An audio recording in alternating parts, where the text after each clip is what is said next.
వదిలేయండి.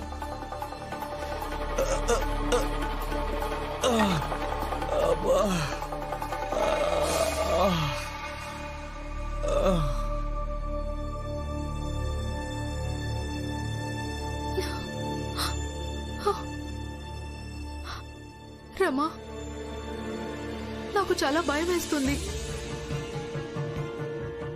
ఆవిడసలు ఒప్పుకుంటుందో ఒప్పుకోదో. ఒకవేళ తను ఒప్పుకోకుంటే అంత పెద్ద మొత్తం ఆయన ఎలా తీర్చగలడు? ఏమవుతుందో ఏంటో. అక్క, మీరేం కంగారు పడకండి. ఆయన వెళ్లారు కదా, ఏదో ఒక రకంగా ఒప్పించే వస్తారు. నీ మొగుడి ప్రపంచానికే రాజు కదా, అందుకని ఎవరికి ఏం చెప్పినా వాళ్ళందరూ ఆయన మాట వింటారు. సమస్యలన్నింటికీ భీమే పరిష్కారం అని ఈ ఇంట్లో ఉన్న వాళ్ళందరూ భ్రమలో ఉన్నారు. కానీ అసలు నిజమేంటో చెప్పనా? ఈ ఇంటికున్న పెద్ద సమస్య భీమ్.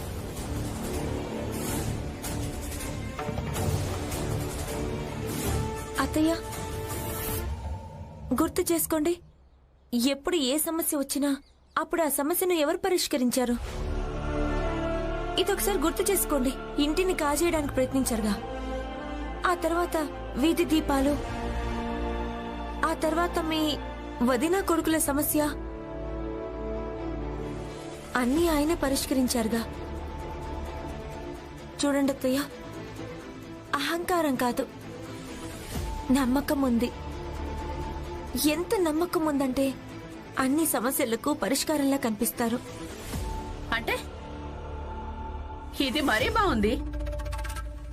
అంటే నీ భర్త చెప్పడం వల్ల ఎవరు తమ అప్పు కూడా వసూలు చేసుకోరా?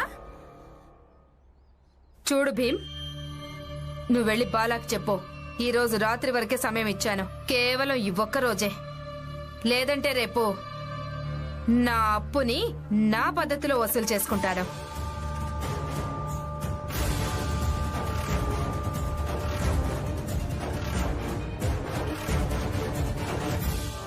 తనని రానివ్వు, చూద్దాం. అత్తయ్య, మీరెందుకు ఎప్పుడు భీమ్కు వ్యతిరేకంగానే మాట్లాడతారు? నిజానికి తను మీకు వ్యతిరేకంగా ఒక్క మాట కూడా మాట్లాడు. తను ఎప్పుడు మీ మంచి గురించి ఆలోచిస్తాడు. మరి తన విషయంలో ఇలా ప్రవర్తిస్తే మీకేమొస్తుంది? కరుణ, నీకు తన గురించి పూర్తిగా తెలీదు. తను భీమ్. నువ్వేం చేస్తున్నావు? ఈ గిన్నెలు అంట్లైనప్పుడు వాటిని తోమడం కూడా జరుగుతుంది. ఇక నేను అదే చేస్తున్నాను. మీ అందరికీ ఏదైనా ఇబ్బందా? లేదు, ఎలాంటి ఇబ్బంది లేదు. తోము, మంచిదే.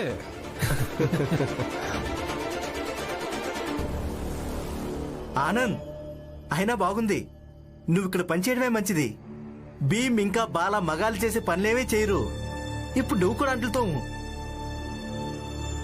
అంటే రామ్జీ ముగ్గురు కొడుకులకు తక్కువ. నోరు మూసుకోండి. మీరందరూ పూర్తిగా నోరు మూసుకోండి. మీరంతా మీ పనులు చూసుకుంటారా లేదా?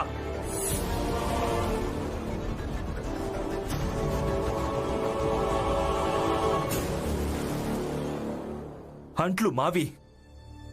ఇక వాటిని ఎవరు తోమాలో అది మేము నిర్ణయించుకుంటాం, మీరు కాదు.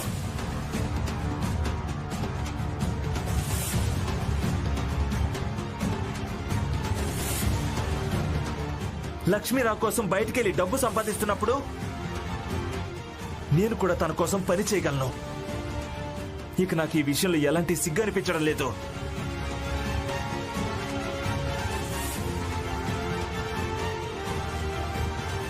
ఆనంద్ చెప్పింది నిజమే కదా. ఒకవేళ ఇలాంటి ఆలోచన ప్రతి మగాడిలోనూ ఉంటే ఆడవాళ్లకు మగవాళ్లకు మధ్య ఉన్న తేడా చెరిగిపోతుంది.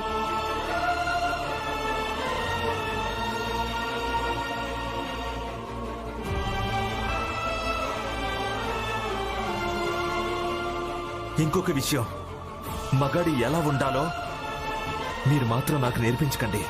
ఎందుకంటే నా దృష్టిలో మగాడంటే ఎవరంటే తన భార్యకు ఎప్పుడూ ఒక మంచి స్నేహితుడిగా ఉండాలి.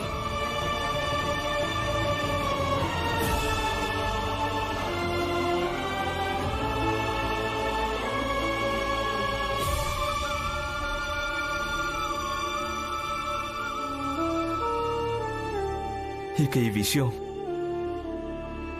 నాకు మా నాన్నే నేర్పించాడు.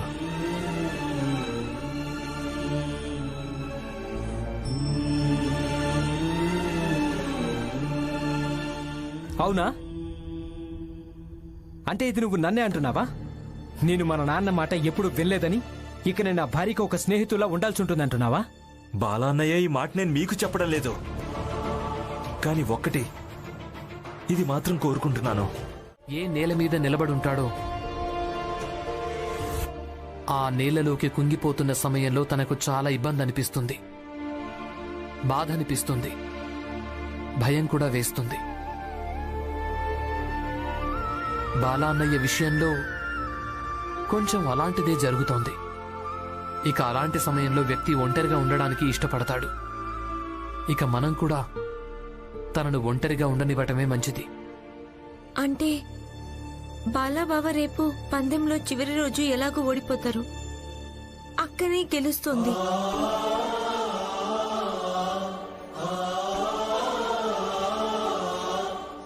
ఇక ఈ నిజం బాలాబావకు తెలుసు, కానీ ఒప్పుకోవడం లేదు. లక్ష్మి, ఇప్పుడు నువ్వు అందరిలాగే మాట్లాడాలని చూడొద్దు. అలాగే కొంచెం కొంచెం ఆడవాళ్ల పనులు మగవాళ్ళను కూడా చేయనివ్వడం మంచిది. వాళ్ళని ఆపడం మంచిది కాదు. నిజానికి వాళ్ళని మీరే ప్రోత్సహించాలి. అప్పుడే ఆడవాళ్ల పనులు మగవాళ్ళు స్వయంగా చేయగలుగుతారు. అవునా?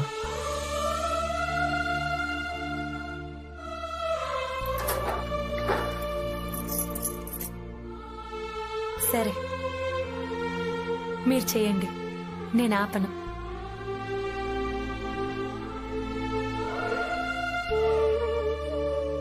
జాగ్రత్త.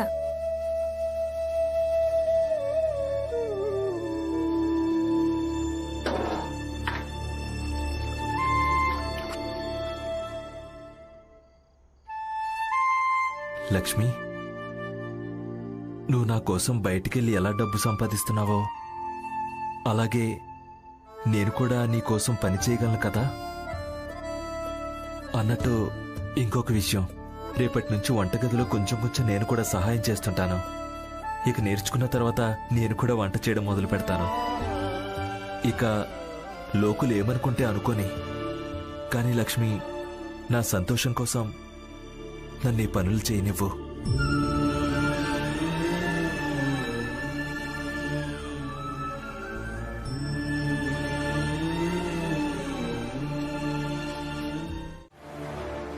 ఈసారి నేను తన్ని కొట్టను లేదు, అలాగే తిట్టును కూడా లేదు. అంటే దీని అర్థం తను నా కారణంగా వెళ్ళలేదు కదా. అందుకని తనను వెతికే బాధ్యత నీదే భీమ్.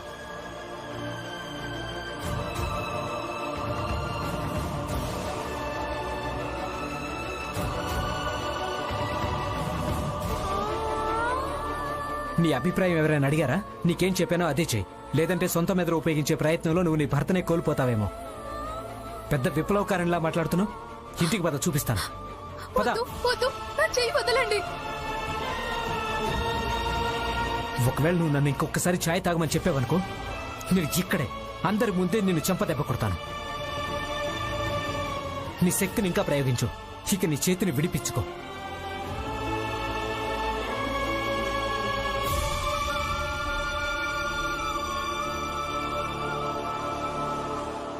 బాలా, శాంతించు. శాంతించాలా? అదే నా భార్య వెళ్ళిపోయింది, ఇక మీరేమో నన్ను శాంతించమని చెప్తున్నారా? అక్క ఉన్నప్పుడేమో మీరు ఆమెను అసలు పట్టించుకోనే లేదు. మరిప్పుడెందుకు కంగారు పడుతున్నారు? కంగారు పడుతున్నాను ఎందుకంటే తను నా భార్య. తను నా కారణంగా ఇక్కడి నుంచి వెళ్ళిపోలేదు. ఒకవేళ నా కారణంగా వెళ్ళాలనుకుంటే తను ఎప్పుడో వెళ్ళిపోయి ఉండేది. ఇప్పుడు మీ దగ్గర ఉంది కదా, మరెందుకు వెళ్ళిపోయింది? నాకేమీ తెలీదు. తనను వెతికి తీసుకొచ్చే బాధ్యత మీ అందరిదే. తనను వెతికి తీసుకురండి.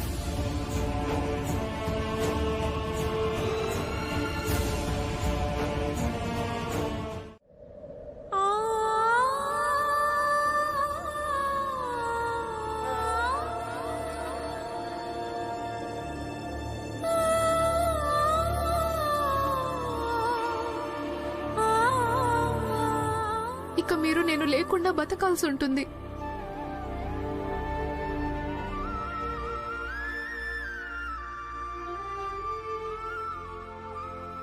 నేను చనిపోయాను. ఇక మీరు ఎలా అనుకుంటే అలాగే బతకండి. మనసుకి ఏదనిపిస్తే అదే చెయ్యండి. మిమ్మల్ని ఆపేవాళ్ళు ఇంకెవ్వరూ ఉండరు. మీరెప్పుడు చెప్తుంటారు కదా, నేను ప్రతిదానికి మీ కోపం తెప్పిస్తుంటానని. ఇక మీకు కోపం తెప్పించే వాళ్ళు కూడా ఎవ్వరూ ఉండరు. లేదు కరుణ, అంత మాట అనొద్దు. నేను ఇంకెప్పుడు కోపన్ను. నువ్వు ఎలా చెప్తే నేను అలాగే వింటాను. కానీ నువ్వు నన్ను వదిలేసి వెళ్ళదు కరుణ, వెళ్ళొద్దు. ఈ ఆశ నేను ఎప్పుడో వదులుకున్నానండి. మీరు కొడితే నాకు దెబ్బ తగులుతుండేది, కానీ చెప్పడానికి ధైర్యం లేదు. ఈ భీమ్ ఇంకా రమలే నన్ను నా హక్కు కోసం పోరాడమని చెప్పారు. నాకు ధైర్యాన్నిచ్చారు. అందుకే పోరాడాలనుకుని కొంచెం పోరాడాను. ఇక నిజం చెప్పాలంటే మంచి పనే చేశాను. చనిపోయిన తర్వాత కూడా ఇలాగే అనిపించేది. చంపదెబ్బ కొట్టడం మీ హక్కు అని. అలాగే దెబ్బలు తినడం నా కర్తవ్యమని. ఇప్పుడు కనీసం నాకు ఇలా అయినా అనిపిస్తుంది. చనిపోయిన తర్వాత నేను దెబ్బలు తినాల్సిన అవసరం లేదని. నేను ఇంకెప్పుడు కొట్టను. నా వల్ల తప్పు జరిగింది కరుణ. నేను మగాడిని కదా, అంగీకరించలేకపోయానంతే. భీమ్ చెప్పింది నిజమే. నాకు ఎలాంటి హక్కు ఉండదు నేను నీ మీద చేయడానికి. ఆనందం చెప్పింది కూడా నిజమే.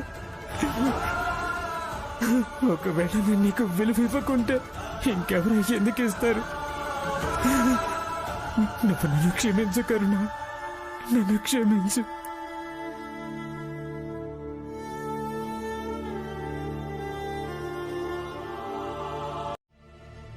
మీరేమంటున్నారు?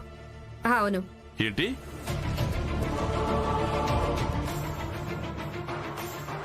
నాన్నా, అంటే అంటే ఇదంతా మీరే? కాదు, నేను కాదు. ఇదంతా భీమరావే చేశాడు. అసలేం జరిగిందంటే, భీమరావు నన్ను కలవడానికి వచ్చినప్పుడు బాలాతో వేసిన పందెం గురించి విషయం మొత్తం నాతో చెప్పాడు. ఇంకా తనేమన్నాడంటే, మీరు మా ఇంటికి వచ్చారు. బాలా అన్నయ్య మీద ఎందుకు కోపడ్డారంటే ఆయన తన భార్య మీద చెయ్యి ఎత్తుతాడని. అవునా? అందుకే నాకు పూర్తిగా నమ్మకం ఉంది మీరు పందెంలో గెలవటానికి నాకు ఖచ్చితంగా సహాయం చేయగలరని. చూడు, నాకు నా డబ్బులు కావాలి. దీనికి నాకు ఏంటి సంబంధం? మీ డబ్బులు మీకు తప్పకుండా అందుతాయి. కావాలంటే నేను మీకు రాసిస్తాను. నాకు సహాయం చేయండి చాలు. మీకొక విషయం చెప్తాను. నేను చిన్నగా ఉన్నప్పుడు ఒకసారి ఇలానే కోపంలో నేను మా అమ్మను ఏవో అనరాని మాటలు అన్నాను. ఆ తర్వాత నేను విద్యాలయానికి వెళ్ళిపోయాను. విద్యాలయం నుంచి తిరిగి వచ్చేసరికి మా అమ్మ లేనే లేదు. నేను చాలా వెతికాను. వెతుకుతూ వెతుకుతూ రాత్రైపోయింది, కానీ మా అమ్మ కనిపించలేదు. తర్వాత నేను ఏడవడం మొదలుపెట్టాను. అప్పుడు మా అమ్మా నాన్నలు నా ముందుకు వచ్చారు. ఇక వాళ్ళిద్దరూ నాకేం చెప్పారంటే, జీవితంలో మనకైన వాళ్ళెవరుంటారు, వాళ్లను గౌరవించటం నేర్చుకో అని. ఆ తర్వాత నేనెప్పుడూ మా అమ్మతో గాని నాన్నతో గాని అమర్యాదగా ప్రవర్తించలేదండి. నాకేమనిపిస్తోందంటే కొంచెం ఇదే విధంగా మనం బాలాన్నే కూడా చెప్పాల్సిన అవసరం ఉంది అని. అప్పుడు ఆయన తప్పులేంటో ఆయనకు తెలిసి వస్తాయని. నాకు అర్థమైంది. అయితే విను, మనమేం చెయ్యాలో. భీమ్ వద్దని చెప్పాడు ఈ విషయం నాటకం ఆడొద్దు అని. ఎందుకంటే బాల బాధపడ్డం భీమ్ చూడలేనన్నాడు. కానీ నేనే పంతం పట్టి భీమ్ నొప్పించాను ఇదొక్కటే పద్ధతి ఉంది అని. మరి ఇప్పుడు ఆ పద్ధతి పనిచేసింది.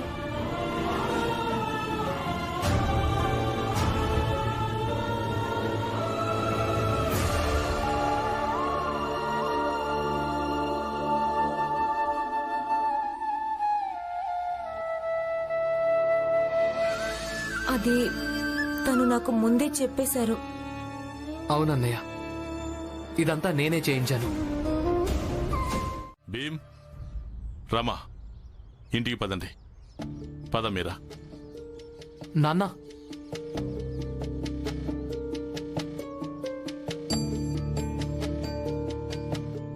మీరు కూడా ఒప్పుకోవచ్చు కదా. ఈరోజు మనం అందరం ఇంటికి వెళదాం, అంతా కలిసి ఒకే ఇంట్లోకి.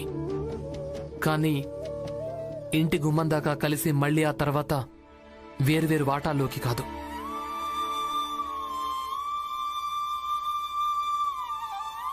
నేను ఇంటికి వెళ్తున్నాను, మీరందరూ వచ్చేయండి.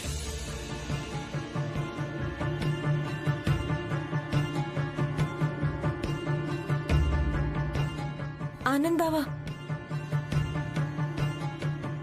మీరింటికి వచ్చేయండి. మీరు ఒకసారి ఇంటికి వచ్చారంటే మావయ్య సంతోషిస్తారు. ఆనంద్, రమా చెప్పింది నిజమే. ఇంటికి పదండి. లక్ష్మి, పద దలియమ్మ ఇంటికి.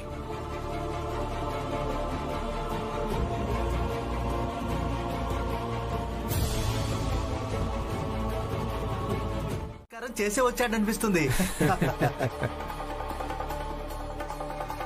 ఒకసారి చూడండి, మీరు బాలా పరిస్థితి ఎలా తయారు చేశారో చూడండి. తను తన చనిపోయిన భార్యను కూడా ఇక్కడికి రానివ్వలేదు కదా. మీరందరూ జీవితమంతా తనని మాటలంటూనే ఉన్నారండి, తనిక్కడికి రావడానికి వీలే లేదు అని. ఇక చూడండి, ఈ రోజు తను తన భార్య శవాన్ని కూడా మీకు దూరంగా ఉంచాడు. ఇది నిరూపించాడు తను నిజంగానే మీ అందర్నీ దూరమనే అనుకుంటున్నాడని.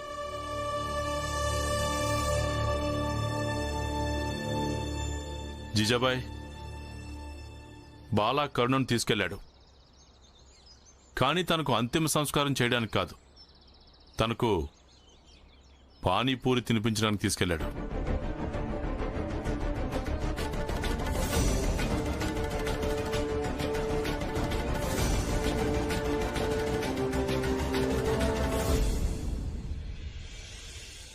రామ్జీ అన్నా, అంటే అది విషయం కాదా? కాదు.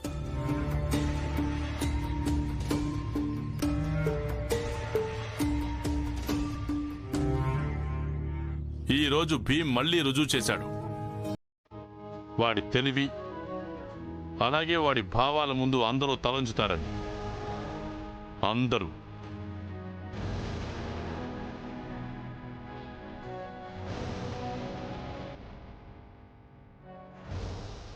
నిజంగా ఇదంతా భీమే చేశాడు.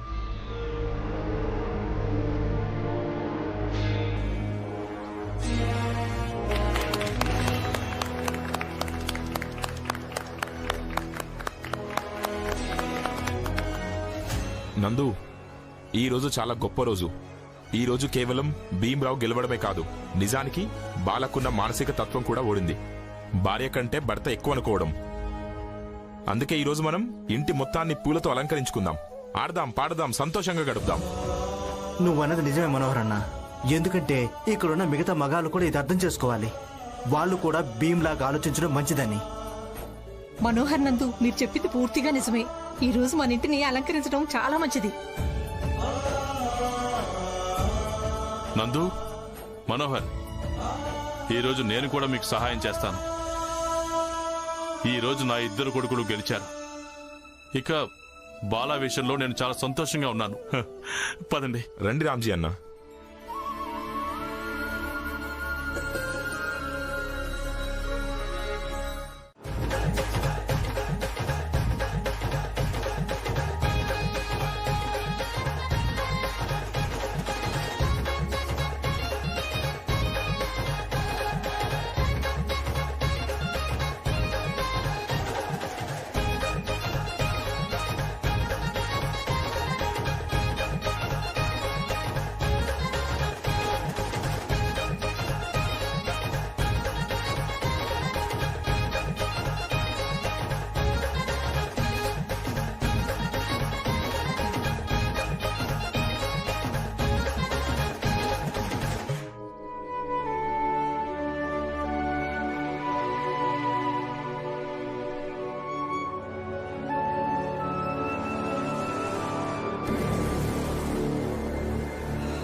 ఏమండి?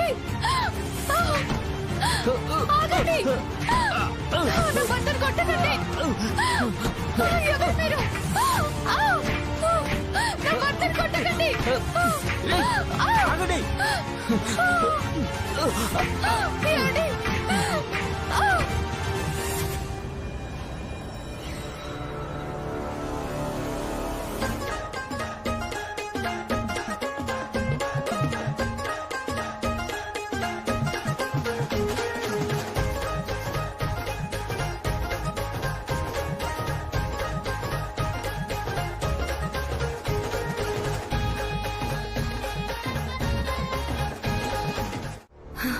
మనం ఒకసారి వెళ్ళి కర్ణక్కను చూసొద్దామా?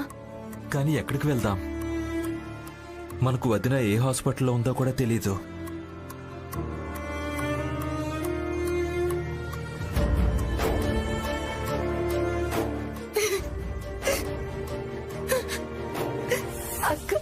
అక్క ఎంత సంతోషంగా ఉందో.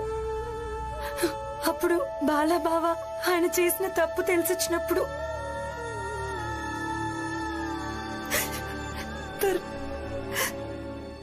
తర్వాత వాళ్ళకి ఇలా జరగడం.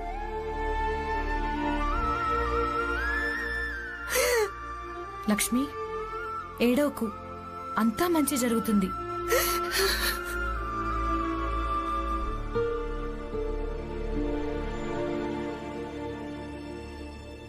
చూడు, వాళ్ళంతా వచ్చేసారు. బాలా అన్నయ్య,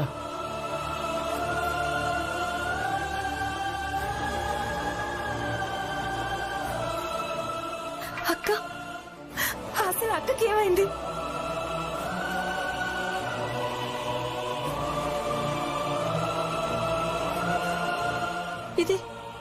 ఇదంటే ఏంటి భీం? కరుణకి ఏమైంది చెప్పు భీం. నేను చెప్తాను. కరుణ మెదడు మొద్దుబారిపోయింది.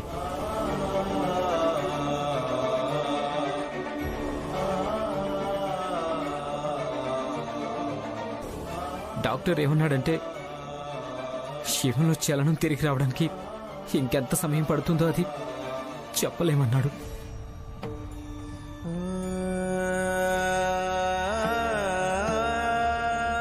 కానీ కరుణలో నేను చలనం తీసుకొస్తాను. నేను కరుణను చాలా బాధ పెట్టాను, ఎన్నో కష్టాలు పెట్టాను. అయినప్పటికీ తను నన్ను ఎప్పుడు ప్రేమిస్తూనే ఉంది, నన్ను గౌరవించింది. ఈరోజు ఆలోచిస్తుంటే అర్థమవుతుంది తన జీవితాన్ని నేను ఎన్ని కష్టాల్లో పడేశాను. అయినా తను ఎన్నోసార్లు నా ప్రాణాన్ని కాపాడింది.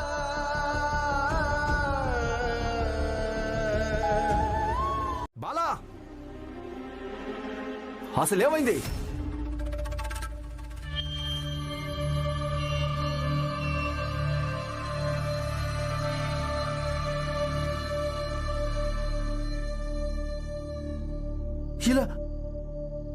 ఇలాంటివి చూసినప్పుడు ప్రచండదేవ్ గారు నా మనసు విలవిల్లాడిపోతుంది.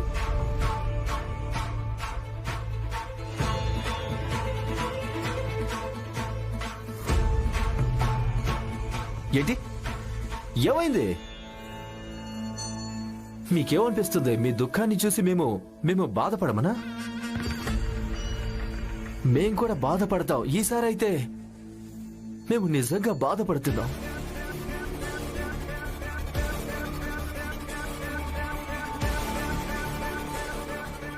పాపం ఈ పేదదాని విషయంలో ఇలా జరగకుండా ఉండాల్సింది ప్రచండదేవ్ గారు. ఇది చాలా బాధపడాల్సిన విషయం. నిజంగా నేను చాలా బాధపడుతున్నాను. ఇదిగో అన్నట్టు పూలు ఇంకా డోలు చూస్తుంటే ఏమనిపిస్తోందంటే ఇక్కడ ఏదో వేడుక చేసుకోవడానికి ఏర్పాట్లు చేశారని, కానీ వేడుకను శోకంలా మార్చేసింది. నరోత్తం, ఈ ప్రకృతి ఎంత క్రూరమైందో కదా. అవును, అసలు ప్రకృతి ఏం కోరుతోందో ఏమో. ప్రకృతి ఇదే కోరుతోంది ప్రచండదేవ్ గారు. మా బాల అన్నయ్య ఇంకా కరుణ వదిన కలిసే ఉండాలి అని. అందుకే మీరే చూడండి, ఇదంతా జరిగిన తర్వాత కూడా వదిన గాయపడింది నిజమే, కానీ ఇంకా శ్వాస ఆడుతూనే ఉంది. అందుకే మీరేం బెంగపడకండి, అలాగే బాధ అయితే అస్సలు పడకండి. అవునా?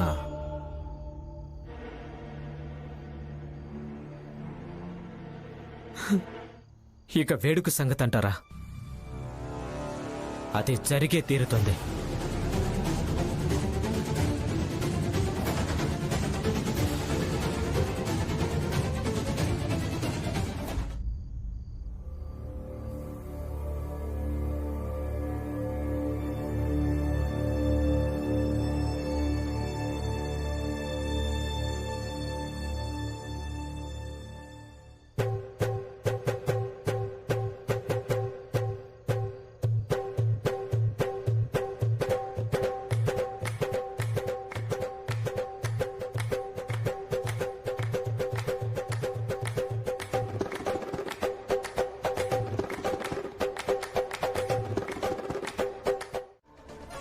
నేను భీమ్రావ్ అంబేద్కర్ని, ఇక ఈమె నా భార్య.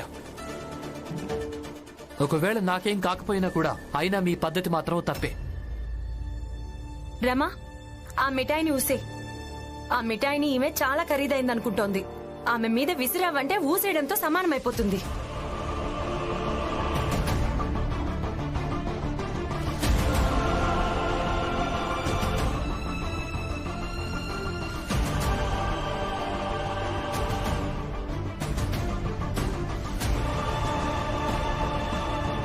ఊసే.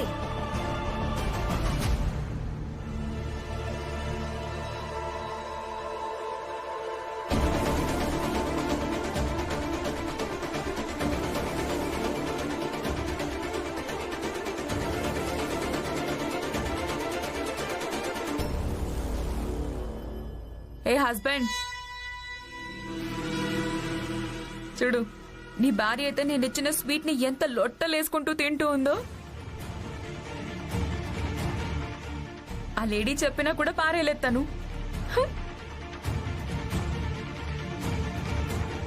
అసలు మీరంతా ఎందుకు ఇక్కడ పనికి మళ్ళీ గొడవ అంతా చేస్తున్నారు? వెళ్ళండి, వెళ్ళి మీ పనులు చూసుకోండి. అలాగే నా పని కూడా నా చేసుకునివ్వండి. అలాగా? ఇక మీకు ఎవరితో పనుంది? దీపక్ వాళ్ళ అమ్మ శోభా అక్క, తను మా పెద్దక్క.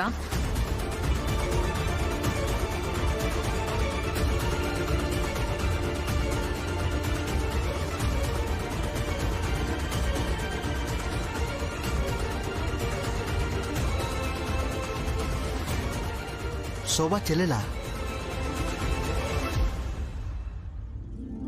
పిన్ని, పిన్ని, ఎలా ఉన్నావు? దీపక్ అక్క,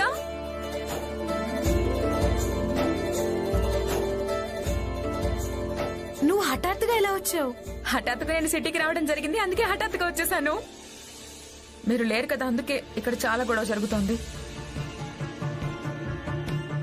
అక్క, చాలా చెత్త ఏరియాలో ఉంటున్నావు నువ్వు. ఇక్కడంతా డర్టీగా ఇంకా పూర్గా ఉంది.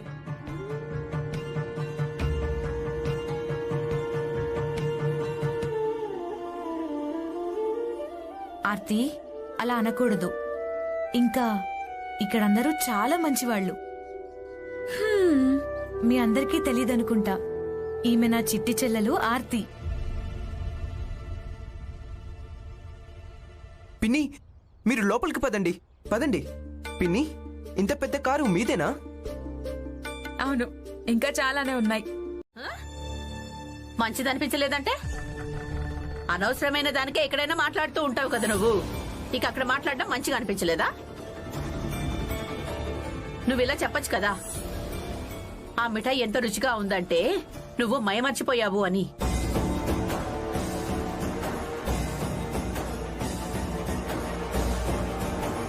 జీజాబాయ్,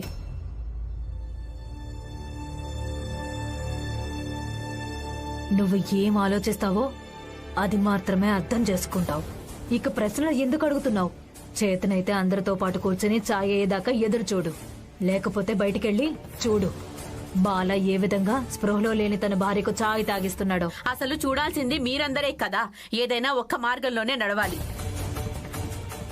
ఒకటి మీ ఆత్మాభిమానం, అలాగే గుర్తింపు ఎవరికి తక్కువ కాదు అనే మార్గంలో నడవండి. ఇదే భీమ్ రమ ఎప్పుడూ చెప్తూ ఉంటారు. ఒకవేళ మార్గం ఇదే అయితే ఎవరో ఇచ్చిన మిఠాయి ఉందే దాన్ని అక్కడే పారేయడం మంచిది కదా. మౌనంగా తినుండాల్సింది కాదు.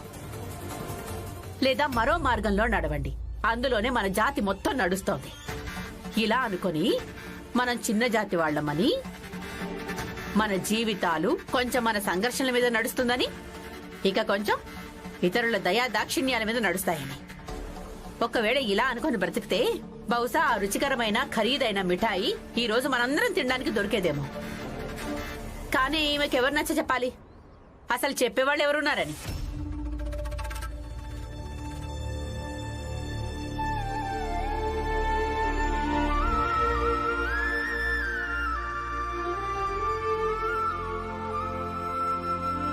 చాయ్ మరిగిపోయి ఉంటే వడగొట్టి బయటికి తీసుకురా. హ, ఇదంతా ఎప్పుడు ఉండేదేలే.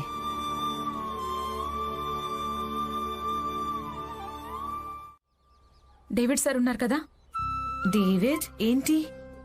అయ్యో డేవిడ్ సార్, నేను ఆయన దగ్గరే ఉండి పనిచేస్తున్నాను. ఆయన చాలా మంచి వ్యక్తి. అక్క మీరే ఆలోచించండి. థింక్. నేను ఆయన దగ్గరే ఉండి పనిచేస్తుండేదాన్ని. ఇప్పుడు ఆయనకు బొంబాయికి ట్రాన్స్ఫర్ అయింది. ఇక ఆయన నన్ను ఇక్కడికి తీసుకొచ్చేశారు. ఇక మేము ముంబైకి వస్తున్నామని నాకు తెలియగానే వెంటనే మీకోసం ఉద్యోగం గురించి మాట్లాడాను. ఇక ఆయన ఏం చెప్పాడంటే ఆయన మీకు ఉద్యోగం కూడా ఇప్పిస్తానని. తర్వాత మీరు పేదరికపు ఇంట్లో ఉండాల్సిన అవసరం లేదు. అయ్యో వద్దు, నాకు ఇక్కడ ఇలాగే బాగుంది. ఇక్కడ సంతోషంగానే ఉన్నాను. ఇక కూలి పని చేసుకుంటే మా జీవితాలు గడిచిపోతాయి.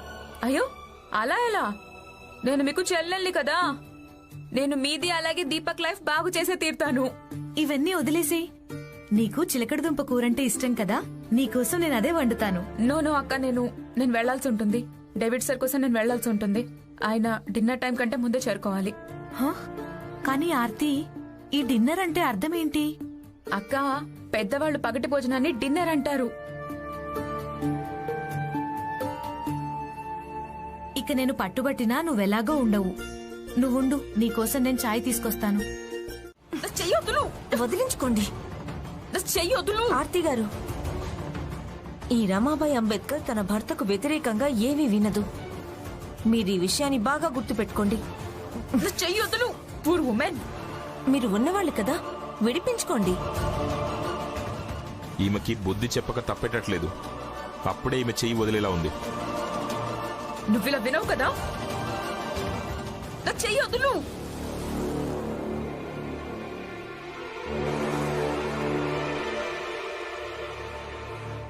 తమరి గారాల రమ ఎక్కడుంది?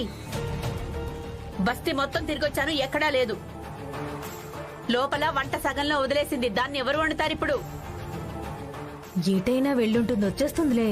వచ్చేస్తుంది అంటే నేను తన కోసం ఎదురు చూస్తూ కూర్చోవాలా? హ, మీ అందరి కడుపులైతే భీమ్ వాగుడు వింటే మొత్తం నిండిపోతాయి. కానీ నా కడపలా నిండదమ్మా. భీమ్!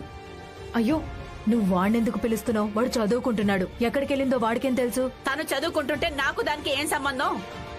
ఏమైంది? భీమ్, ఏమీ లేదు. నువ్వెళ్ళు, చదువుకో. జీజాబాయ్, నేనెళ్ళి చూస్తానుండు. భీమ్, నువ్వెళ్ళి నీ పెళ్ళం ఎక్కడుందో వెతుకు.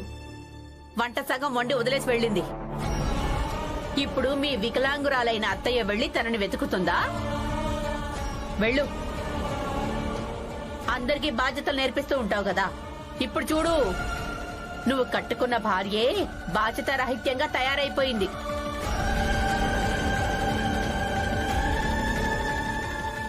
రమా, చూడండి రమా, నువ్వేం మాట్లాడకు. కొన్ని మర్యాదలుంటాయి, కాస్త వాటిని పాటించు. నేను చూసొస్తాను.